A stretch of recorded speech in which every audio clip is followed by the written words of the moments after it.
Welcome to The Beat, everyone. I'm Ari Melber, and we begin with the ongoing fallout from that Oval Office meeting that really captivated the world in many disturbing ways from Friday. We have had a lot happen actually since then, and we're going to let part of this meeting play on the screen because, as you probably know by now from watching it or coverage of it or excerpts of it online, so much of it was in the visuals, the body language, and at times the blatant disrespect and mistreatment of this longtime ally and guest, quite literal guest, of the United States through the form of an Oval Office and White House meeting. Tonight, we can tell you foreign leaders are rallying around President Zelensky, not out of context with what has been a years-long European alliance for Ukraine and against what is seen as a Russian war of aggression and invasion, but also in direct response to what you see on your screen, the way that the President of the United States and the Vice President of the United States invited this leader for a discussion of issues that reasonable people can acknowledge are difficult, that there is not only one single side to this, but there are some baseline facts, like the fact that a dictator, Vladimir Putin, led an invasion of a country that is a Western ally. Those baseline facts were sort of shunted to the side as these two U.S. officials berated the Ukrainian wartime leader and also didn't get anything out of it for the region or for the United States, even if you look at it on just national terms. Zelensky now gathering in London with the European allies at the invitation of the UK Prime Minister, and they are advocating what they quite deliberately, I should say, call a coalition of the willing. If you're saying, oh, yeah, I think that foreign policy phrase rings a bell, well, they are calling it that as a kind of embrace of Ukraine, but also rebuttal or foreign policy shade against the United States. And they are saying there are ways to do something that many people still want to do in this region, end the war with Russia on terms that are acceptable and that do not, in the views of European allies and in the view of Ukraine, wipe out all of the hard work and resistance and, of course, resources and lives lost. So, one leader there in the UK calls it a, quote, crossroads in history, with Europe facing now an obligation to do the heavy lifting, regardless of what the United States under Donald Trump might do differently than not only the last few years of support for Ukraine, but the last few decades of support for the NATO alliance, which quite explicitly stands up to the Russian autocratic force in the region. And that was long before the Ukrainian invasion. As for President Trump, here is what he is saying. Well, I just think he should be more appreciative because this country has stuck with them through thick and thin. And many Republicans are trying to walk a line here. You know, we've all lived through this, so we know that on, say, domestic issues, which are often quite simple, right? Red and blue teams, and Republicans who used to say whatever about a domestic issue will flip for Trump because he's the president on Team Red.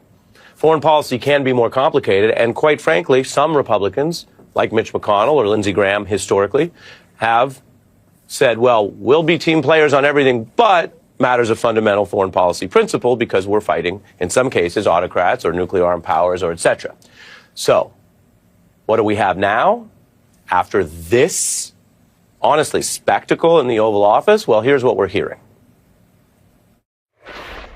What we don't have right now is President Zelensky saying, I am ready to take the steps necessary and have the conversations necessary and make the compromises. What I saw in the Oval Office was disrespectful, and I don't know if we can ever do business with Zelensky again.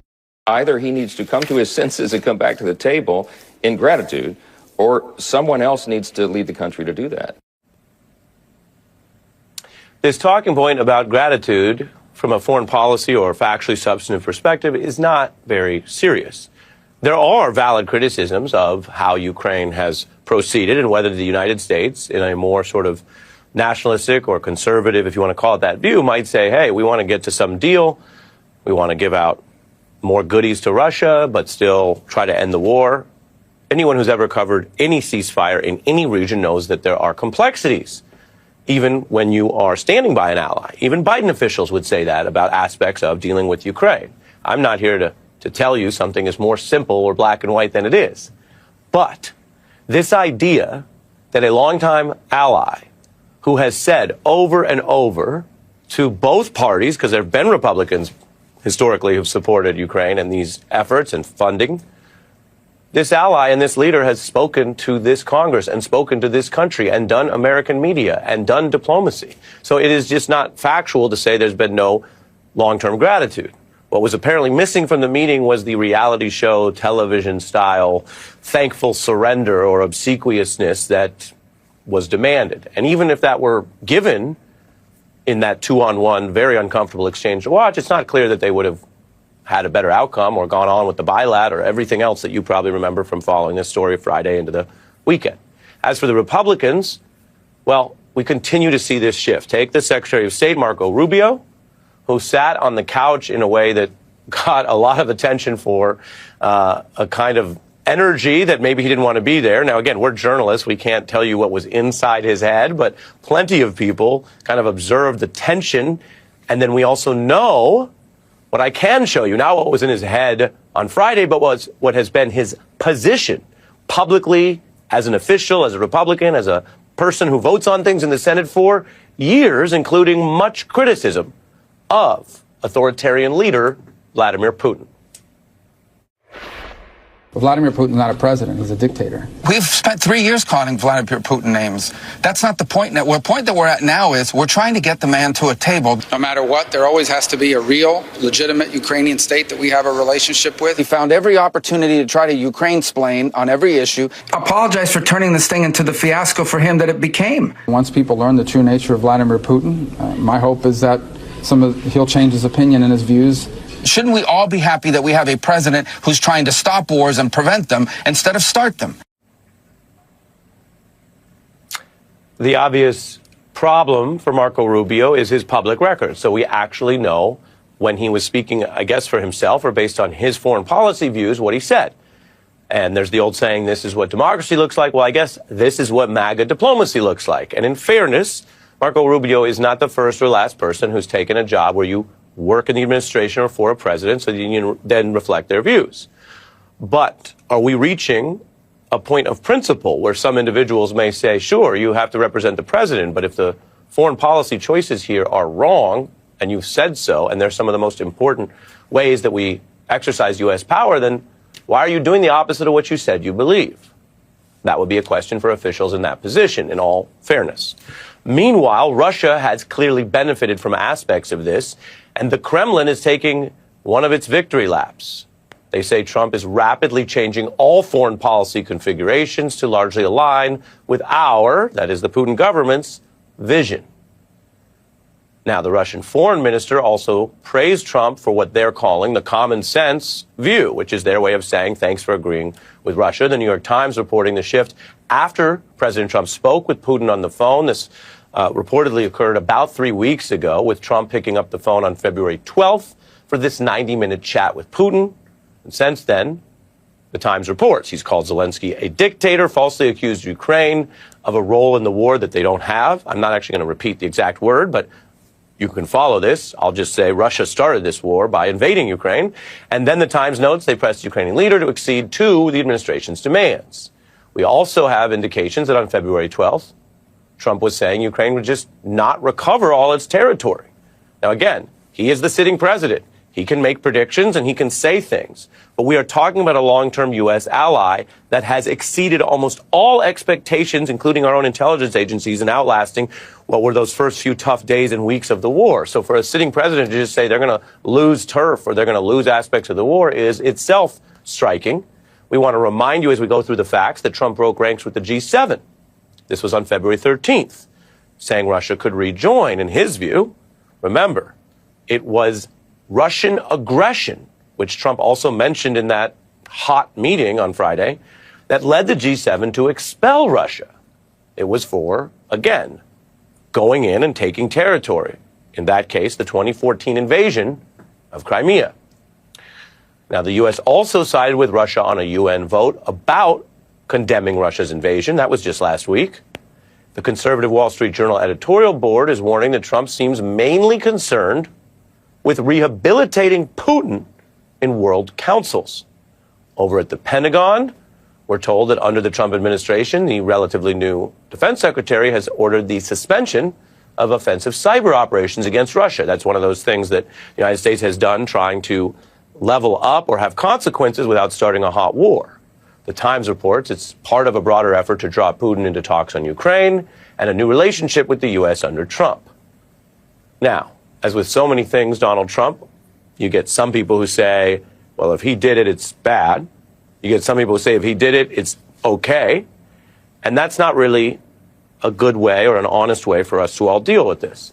I've told you in other reports there are things the Trump administration has done that may work for certain people in certain ways. There's other things they've claimed they're going to do on immigration where they're not succeeding. They're deporting fewer people in these first 5 weeks than the Biden rate. So we're going to follow the facts. I've told you that's one of the key things we have to do here. And if you follow the facts on that Friday meeting and you put aside the antis and the brainwashed, the people who say it's always good or it's always bad, what you actually see is, whether you look at the Wall Street Journal editorial board or national security experts or have just any knowledge of the history of the transatlantic alliance, what we saw was an absolutely extreme anti-Ukrainian, pro-Putin-esque effort to deride the Ukrainian war resistance and to try to get something which, as of now, they haven't gotten, right? They didn't say, oh, we played hardball and then got something. So then you can look at Trump's own national security advisors. Not that they're the only people with expertise, but they are people who've sat in that room and understand how this president may approach things and think, and have the knowledge to draw on to say what happened on Friday. Was this some grand strategy? The president ended the meeting by saying it was great television. Was this some pre-concocted effort to get something done on the public stage, or was it something else? I want to show you a Trump veteran saying that it was Putin getting his way. He appeals to President Trump's sense of aggrievement, right? That, Donald, like me, you've been treated so unfairly.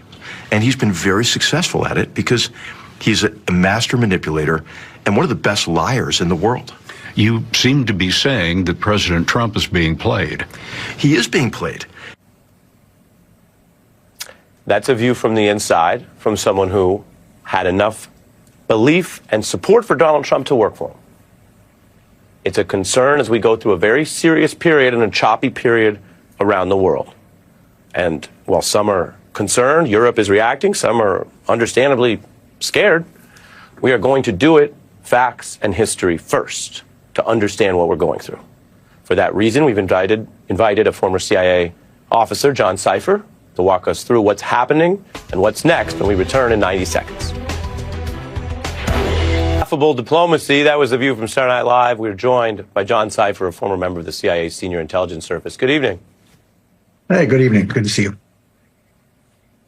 When you look at the fallout from this meeting and what Europe is responding with today, what is the state of the results? Beyond the spectacle, did the United States get anything out of this positive, and did we, as a country, perhaps get anything negative?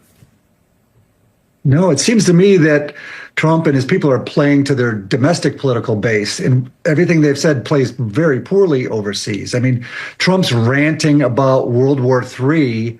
Apparently, he never learned about from World War II that appeasing a dictator is actually the wrong thing to do when you're trying to, either engage in negotiations or defend yourself. It's a policy of weakness rather than strength. I mean, I remember when they went apoplectic over President Obama and Secretary Clinton doing a reset with Russia, and now they're doing exactly the same thing, but actually in a much worse situation. It's a Rubio reset in this case. Yeah, you're reminding people of something that President Obama discussed, which was trying to have diplomacy with sometimes even very difficult actors, and they even had the reset button. But your point, I take it, is that was an invitation to try, but not giving away the store in the name of a reset to Russia and becoming what at times looked like an arm of their aggression, because when he kept saying to Zelensky, you don't have any cards, it seemed to be saying, well, Russia's aggression and them being the larger nuclear power means sooner or later they are mightier, and we should just as potentially give in to that?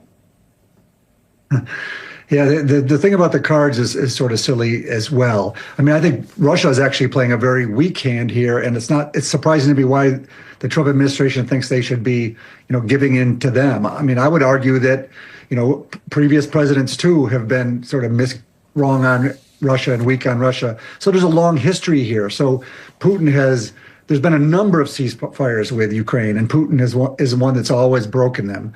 There's been a number of efforts to have agreements, and Putin's always broken them. There's been a number of times we've tried to research and work with the Russians, and they've consistently lied and then attacked, tried to get involved in our elections, tried to destroy our allies, tried to destroy NATO. So, Russia is the problem here, and if we try to pretend as if they are, the ones that are going to help us, I think that's very, very a weak and wrong way to look at this.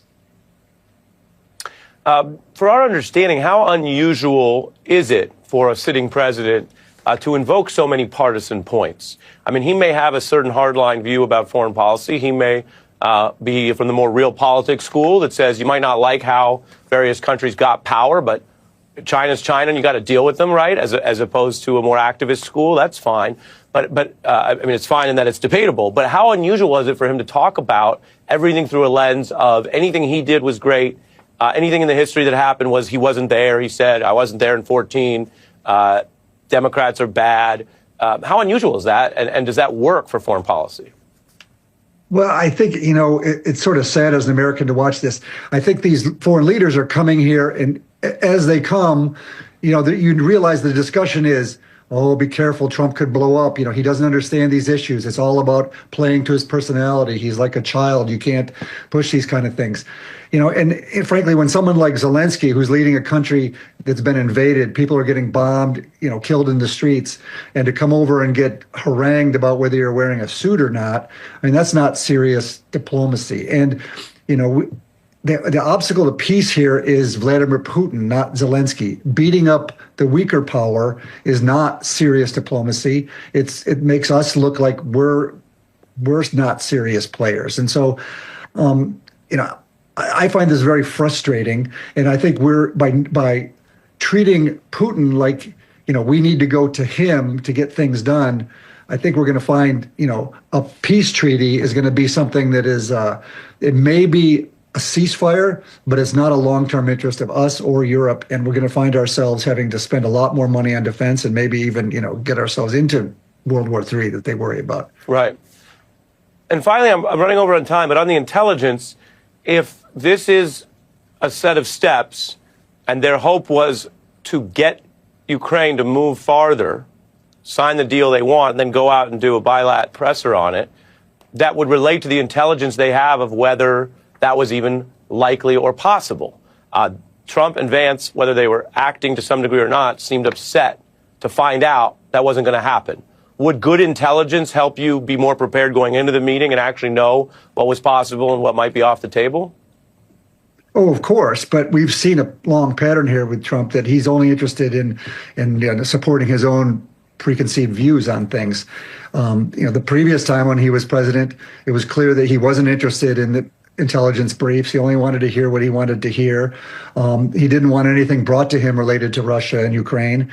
And so, you get what you pay for, right? So he's set a message out that he's going to try to destroy his intelligence services, the FBI, the CIA, these type of places. He doesn't want to hear anything about Russia. He doesn't like Ukraine and wants to pull out and not support Ukraine. And so, even if they bring him good intelligence, it's not clear that, he's going to follow that anyway. Yeah. John Cipher, CIA veteran, thank you. I'll tell folks coming up, we're following a backlash at these town halls. We have a fact check on Elon Musk's fuzzy math. And by the end of the hour, a special guest on something really interesting and possibly inspiring right now, how political art and cartoons like this can actually summon the world. What an image for right now. That's by the end of the hour. President Trump and special government employee Elon Musk are making many different types of cuts to the federal government. They're moving fast, sometimes getting stopped in the courts, but all of this is taking some time to hit the public. Not everyone follows the news about everything, but it's really actually being lived now. And so over the weekend, we saw lawmakers confronted, even booed, as people experienced the reality of this part of the Trump agenda. in those programs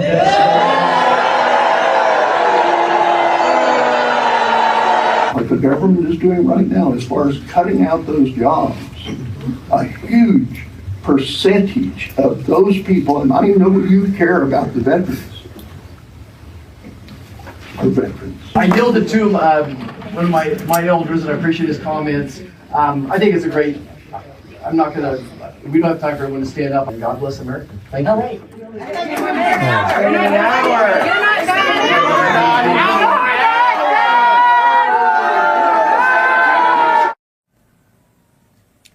A lot of people gathered there as the lawmaker seems to at least cut that conversation short.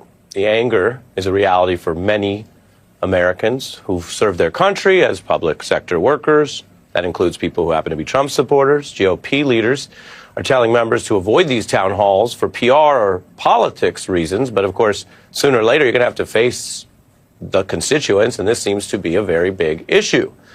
Americans are also protesting in any way they can figure it out. So when Vice President J.D. Vance was taking a ski vacation, he was greeted by a lot of outdoor protests, even in the snow, you can see there.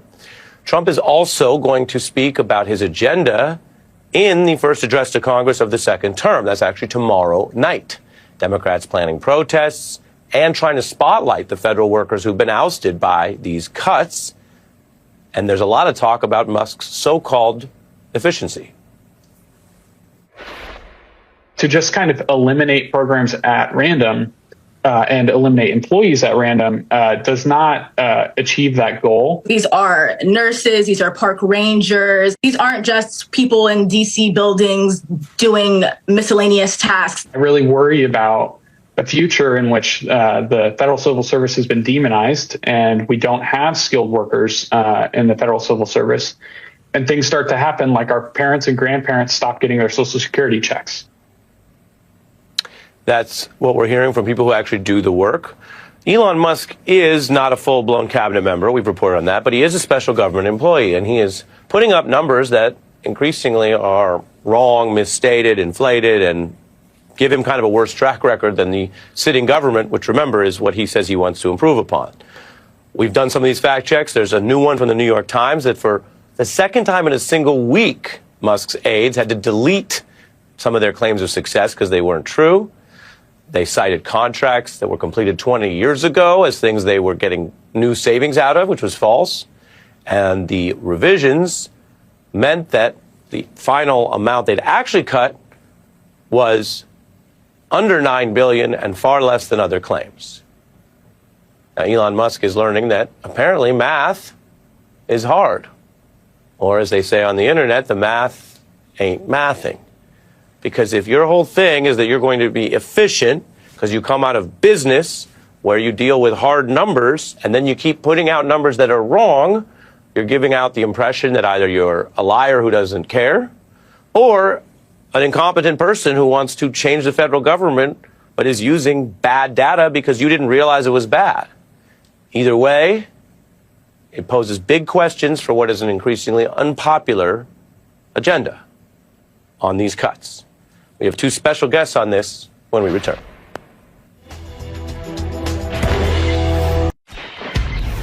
In those programs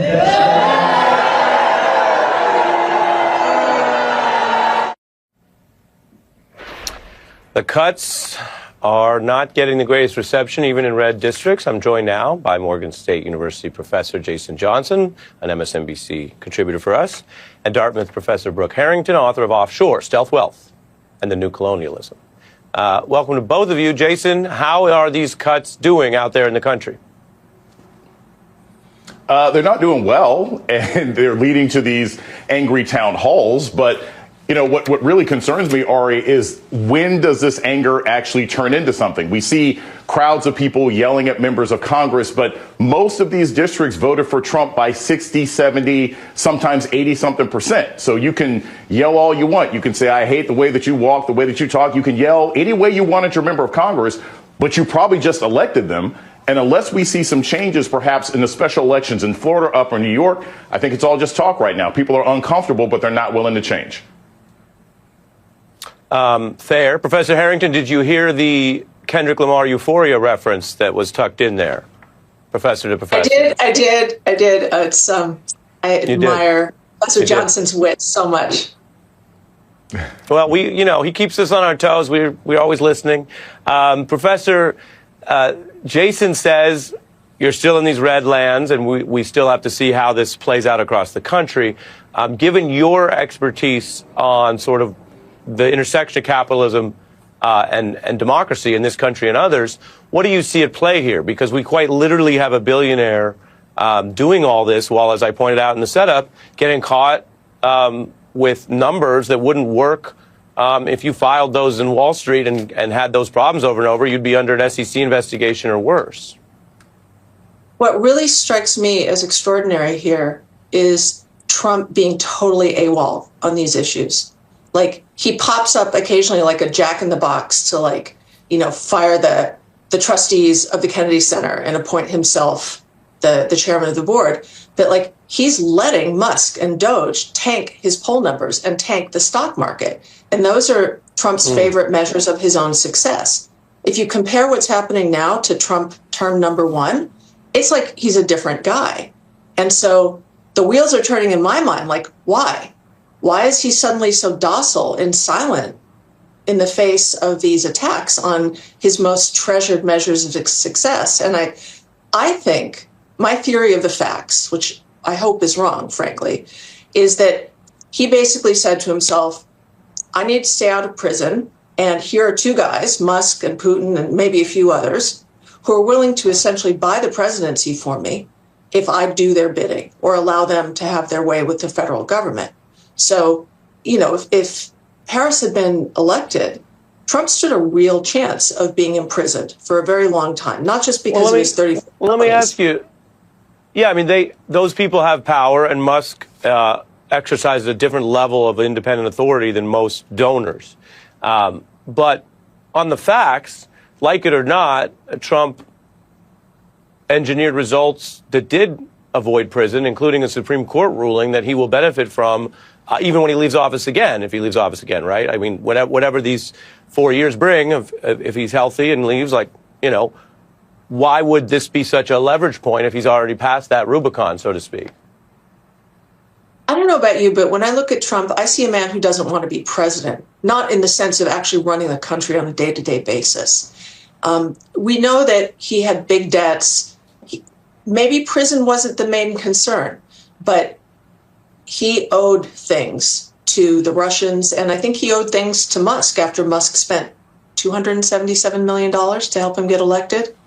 What really sticks with me, and I don't know if people remember this, but on November 12th, 2024, 1 week after the election, a Putin aide named Nikolai Patrushev made the following comment to a Russian newspaper. It seems so important to me, I wrote it down. I want to read it to you. He said, to achieve success in the election, Donald Trump relied on certain forces to which he has corresponding obligations. As a responsible person, he will be obliged to fulfill them. What a weird thing to say to an incoming American president. Like, you owe us, Buster, and we expect you to pay up. And to me, it's... Well, I think I'll jump in. Yeah, I'll jump in because I want to bring Jason as well. I mean, I think those are big questions. On the one hand, the Kremlin's full of disinformation, so all 3 of us as empirical people, right, you have to subject every statement to the same scrutiny. On the other hand, what you said, Musk spent a lot. Musk has leverage in a tech platform where, Jason, he clearly is losing money. So it's not about making money. They've lost a lot of money on Twitter. The markets are down, as the professor mentioned, in response to these tariff threats. And yet Musk occupies, because of Twitter and other things, this special role in the administration. So with all of that, I want to get Jason's response and play one more piece from the town halls where the markets are volatile, the people are mad. This is sort of the mood of the week. Take a look. There's been a mandate to the president from the American people. Am I correct? No. All right. Well, let's just back up. There's not a mandate by the American people overwhelmingly. Jason. Look, Trump ran the second time. Trump has always branded himself. I'm the chairman of the board. I'm the CEO. I'm supposed to be running things. He ain't the chairman of the board. Okay, he's not Sinatra. He's more like Dean Martin at this point, right? Like, he's not running anything. And that's also what's causing this backlash at a lower level. Because if the president were actually out there explaining to people what was going on, they'd probably tolerate it more. But instead, he seems to have abdicated all management, all communications to Elon Musk, and Musk is taking a hatchet to the federal government in a way that people are not just feeling now, but they're going to be feeling months and weeks from now. And frankly, Ari, I don't think the president cares, but I also think that Elon Musk has no political expertise one way or another, and they're leaving everybody out there to drown right now. I think Republicans and Republican voters, they don't regret their votes. I've never bought that argument, but they're concerned about them, and they're concerned about how they can justify what they've done. Yeah. Professor Johnson, Professor Harrington, really important conversation, particularly as we fact check some of this and see where it's headed. I want to thank both of you. And everyone stay with me. I mentioned that we have some special reporting coming up, including the role of pictures worth 1,000 words, Elon Musk under this continued pressure, and the cartoonist who might have gotten both of these men upset with that iconic New Yorker cover. All of that straight ahead. These Trump-Musk cuts to the federal government continue to draw blowback. Fired workers have been seen leaving their jobs of public service, carrying boxes of their belongings, a kind of classic and difficult image we all know from seeing people leave their jobs. And here is an iconic new image from the New Yorker magazine's cover, looking at what Musk has been doing and imagining the founding fathers themselves being fired and carrying their belongings. The idea that some of what's happening, at least according to this cartoon, is antithetical to our founding traditions themselves. This cartoon, which has generated so much discussion, like so many others, is by the legendary Barry Blitt, an artist and illustrator who has done some of the most iconic covers in the great lore of the New Yorker magazine. He draws on history and pop culture sometimes as well, like looking at the British Brexit as a kind of silly walk off a cliff.